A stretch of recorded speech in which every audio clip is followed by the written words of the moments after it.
Bonsoir à tous et bienvenue à cette édition d'information sur Cam News 24 ITFM en direct de Garoua.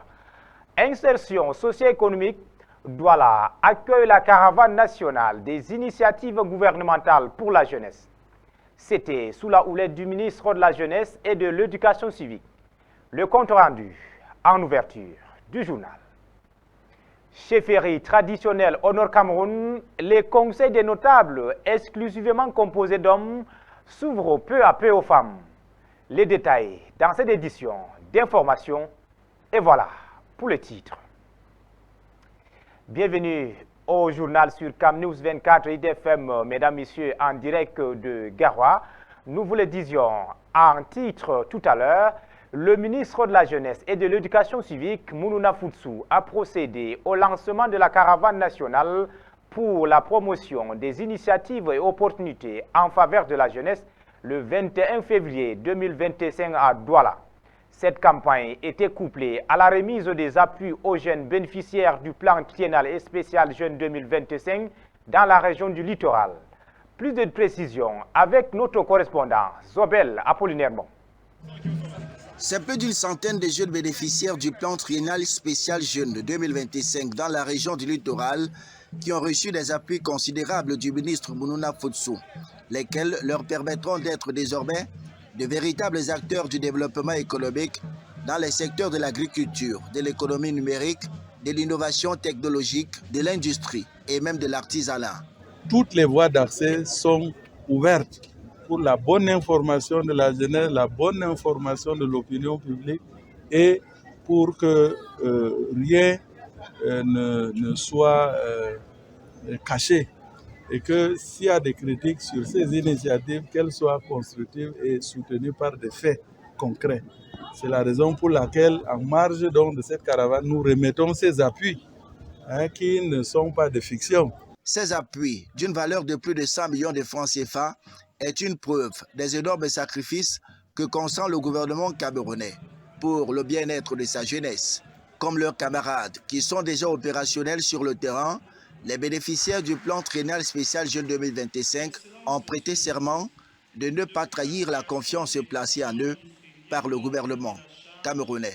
Être des modèles, des ambassadeurs du plan triennal spécial Jeunes auprès de nos pairs. Nous engageons à promouvoir les valeurs morales, civiques et entrepreneuriales au sein de la jeunesse camerounaise pour une meilleure contribution au développement du Cameroun. Notons que le plan triennal spécial Jeunes a été prescrit par le président de la République, son Excellence Paul Biya, le 10 février 2016 à l'occasion de la célébration du cinquantenaire de la fête de la jeunesse. Il constitue un cadre stratégique global de court terme autour des programmes gouvernementaux et non gouvernementaux dédiés à l'encadrement et à l'accompagnement des jeunes pour améliorer leur intégration à la société proactive et à leur contribution à la croissance nationale inclusive. Les jeunes bénéficiaires sont des porteurs de projets ou d'idées de projets.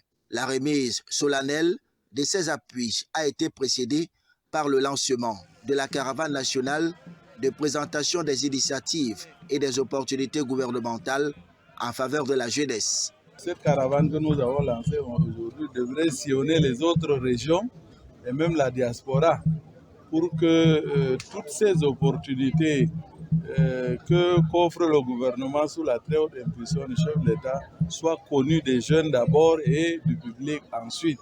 Parce que malheureusement, ces derniers temps, il a été constaté une désinformation et mésinformation de l'opinion publique et des jeunes en particulier au point de s'aimer le doute dans les esprits de quelques-uns. Et donc, il était important que le gouvernement déploie cette caravane qui était déjà inscrite dans la feuille de route du ministère de la Jeunesse et de l'Éducation civique pour présenter toutes les initiatives et opportunités gouvernementales, pas seulement du ministère, mais de tous les autres départements ministériels. Toutes ces initiatives gouvernementales, parfois vainement recherchées par les jeunes, sont consignées dans plusieurs documents et même en ligne. Les jeunes Camerounais en quête d'opportunités peuvent également les retrouver Dans l'ouvrage que vient de commettre le ministre de la Jeunesse, Mounouna Foutsou, et intitulé Paul Biya et la jeunesse camerounaise, hier, aujourd'hui et demain, décryptage homothétique du quarantenat d'une politique pionnière intemporelle en faveur de la jeunesse. Ouvrage dédicacé le 19 février 2025 à Douala. Après la région du littoral, direction la région de l'Adamawa au Cameroun. Là-bas, le programme national de développement participatif PNDP améliore la vie des habitants grâce au projet IDA 18. L'inauguration de 6 nouvelles salles de classe au lycée bilingue et le développement d'infrastructures commerciales dans la commune de Di témoignent de cette dynamique positive. Boubacar Adama. Voici le lycée bilingue de Maïganga, où 6 nouvelles salles de classe viennent d'être inaugurées grâce au programme national de développement participatif PNDP. Elles répondent à un besoin urgent pour plus de 2500 élèves qui fréquentent cet établissement chaque année. Parmi ces élèves, 70 sont des déplacés internes venant des régions du nord-ouest et sud-ouest. Et désormais, elle a mené à 13 salles de classe. Pour obtenir 48 salles de classe, comme on n'en a pas, nous louons des salles là-bas, 4 salles de classe annuellement à 350 000. Le programme national pour le développement participatif ne s'arrête pas là. Dans la commune de Dir, plus de 10 nouvelles boutiques ont vu le jour, augmentant ainsi les infrastructures commerciales et répondant aux besoins croissants des habitants. Les réalisations sont visibles dans plusieurs localités, notamment avec l'adduction en eau potable grâce à des forages. Ces initiatives visent à offrir un environnement viable et sain pour tous. Rare. À Wintoka, par exemple, c'est le premier forage du genre, ceux qui puisaient l'eau dans le marécage, dans les rivières. Le programme national de développement participatif PNDP est un exemple concret d'engagement envers la communauté. À Maïganga, l'avenir semble promoteur pour chaque élève et chaque habitant. Ensemble, construisons un avenir meilleur.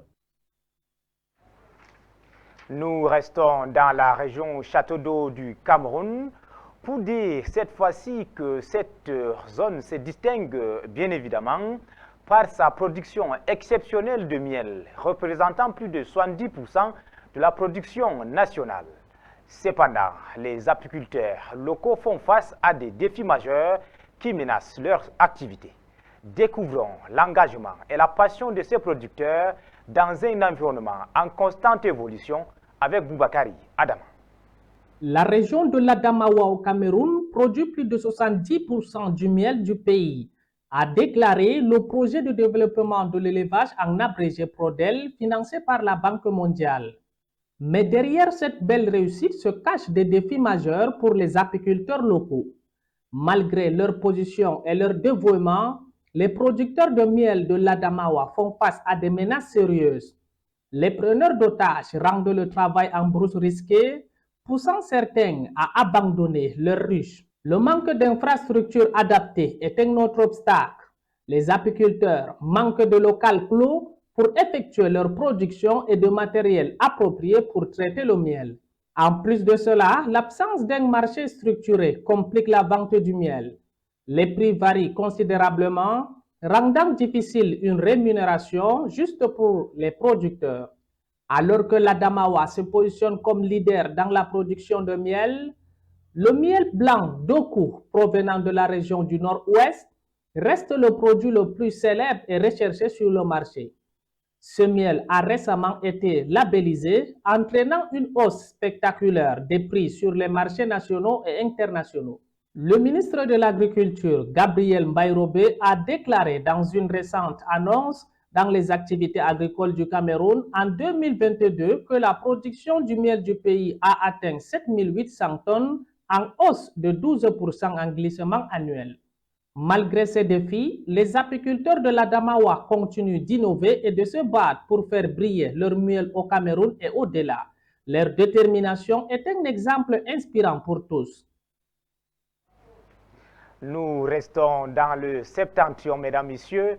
Nous vous le disions, en titre, un tournant historique se dessine avec l'intronisation des femmes comme notable dans les chefferies traditionnelles dans le Nord Cameroun.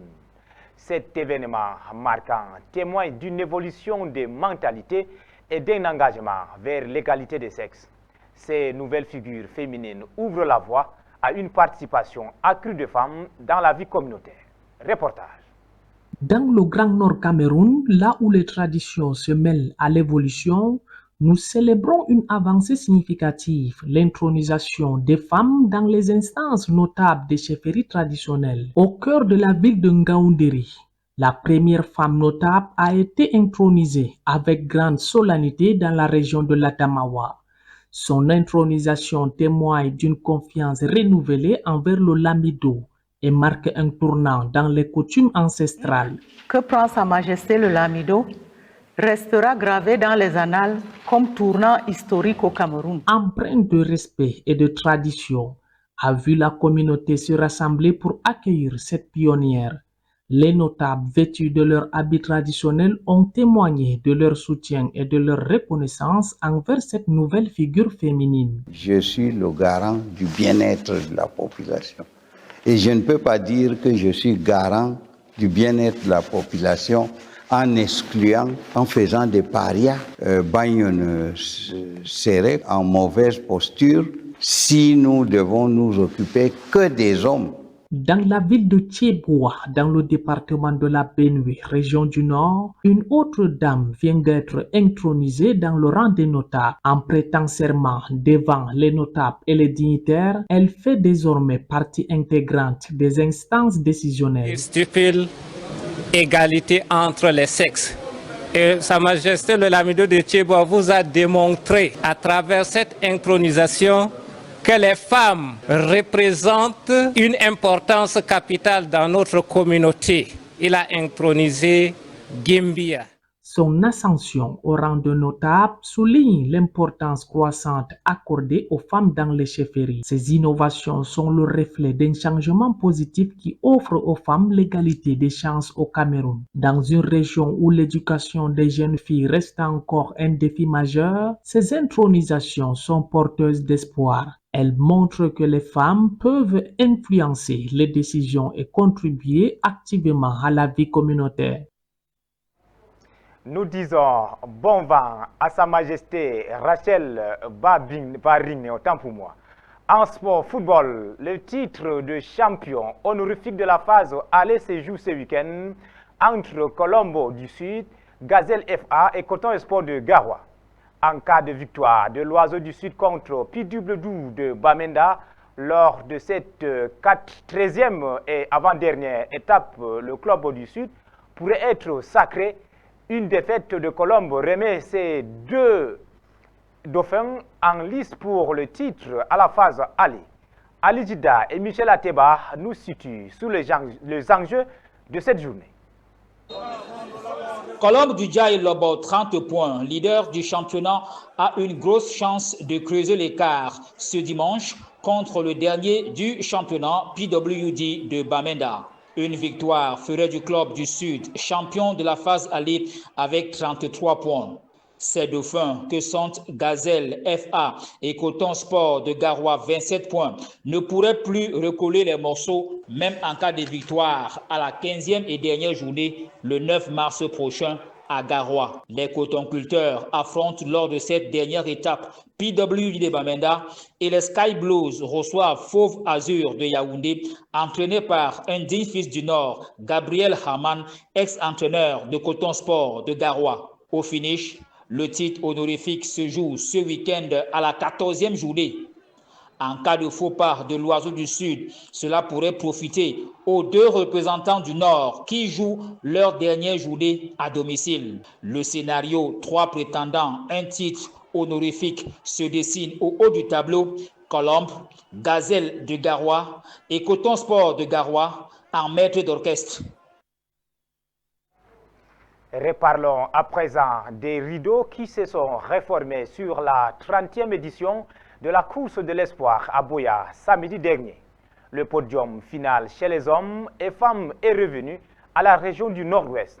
Cette année, la Fédération camerounaise d'athlétisme a revu à la hausse le prize money des vainqueurs, mais aussi de tous les autres athlètes. Ali Jida et Michel Ateba de retour de Boya. Placer l'athlète au centre des préoccupations de la Fédération camerounaise d'athlétisme. C'est le défi majeur que s'est donné l'exécutif actuel, présidé par Emmanuel Mbome Motombi. Lors de cette 30e édition de l'ascension du Mont Cameroun Race of Hope, tous les athlètes ont été primés. Plusieurs millions de francs CFA, 44 au total, pour le trio hommes et femmes. 10, 7 et 5 millions ont été investis pour primer les 3 premiers dans les catégories seniors, dames et messieurs. Chez les juniors, le trio de tête a reçu respectivement 2 et 1 million de francs CFA, dames et messieurs. Le relais n'était pas en reste. 1 500 000 francs CFA pour le premier, 1 750 000 francs pour le deuxième et troisième. Au total, c'est 58 250 000 francs CFA offerts aux athlètes qui se sont distingués tout au long de cette compétition. Les autres rangs jusqu'à la 50e place ont reçu chacun 50 000 francs CFA. Les autres participants ont reçu aussi un paquet en plus de la prime offerte par la Fédération camerounaise d'athlétisme.